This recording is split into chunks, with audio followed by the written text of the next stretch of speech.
Katanga 1961. Le camp des silences. L'arrivée dans l'enfer. Le 9 septembre 1961, le camp de réfugiés s'éveille sous tension. J'arrive à Elisabethville. L'ONUC ne compte alors que 5 civils. 2 sont rattachés à la mission civile. 3 viennent de Léopoldville.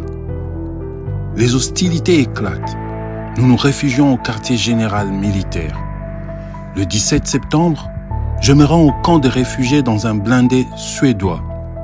Les autres civils repartent. Jusqu'au 4 octobre, je suis seul.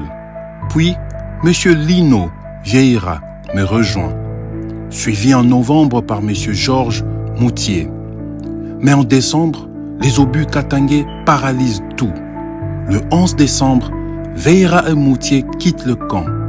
Je les accompagne à l'aéroport. Le lendemain, je suis hospitalisé. Aucun civil ne viendra avant la fin de combat.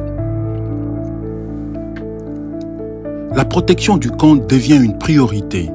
En septembre, des tireurs isolés frappent de jour comme la nuit.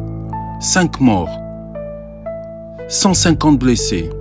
En décembre, les troupes katangaises pilonnent le camp au mortier. Ces réfugiés, tués, des centaines blessés.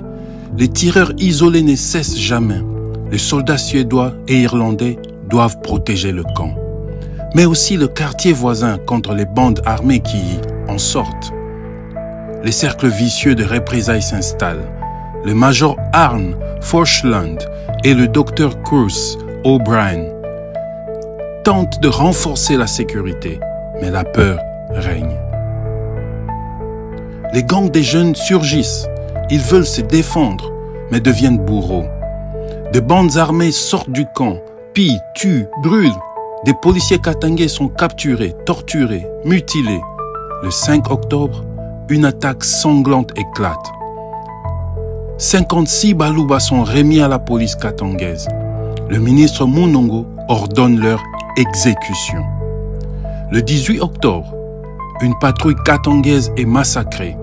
En représailles, les policiers tirent sur le camp. Forsland intervient, promet de contenir les Baluba, mais la haine est déjà trop profonde. La tension entre Baluba du Kasaï et du Katanga explose. Une guerre tribale éclate dans le camp. 5 morts, des dizaines de blessés. Certains disent que tout est parti d'un vol. D'autres parlent d'un robinet. Peu importe, le sang coule. Des prisonniers sont découverts, ligotés dans des cases, torturés avec de la lanière en peau d'hippopotame. La peur devient hystérie. Les dénonciations se font en secret. Les patrouilles suédoises interviennent, mais souvent trop tard. Le camp devient un théâtre de rumeurs et de terreur. 75 tonnes de manioc distribuées par les Suédois, puis 600 tonnes de vivres arrivent par train, avion, camion. Riz, farine, lait, poissons séchés. Mais le blocus katangais du 19 octobre change tout. Les distributions deviennent vitales, les camions sont attaqués. Les rumeurs parlent de nourriture empoisonnée. Les leaders tribaux refusent les vivres. 3 tentatives échouent. La 4e réussit. Chaque camion transporte un chef tribal. La foule affamée atteint 6000 personnes. Un homme meurt. Poussé sous un camion, la faim devient une arme. La distribution de matériel est militarisée pour aider les réfugiés dans le camp. Nous sommes dans ce contexte où le camp de réfugiés Baluba au Katanga après la sécession devient un enfer. Suivez-nous pour la suite.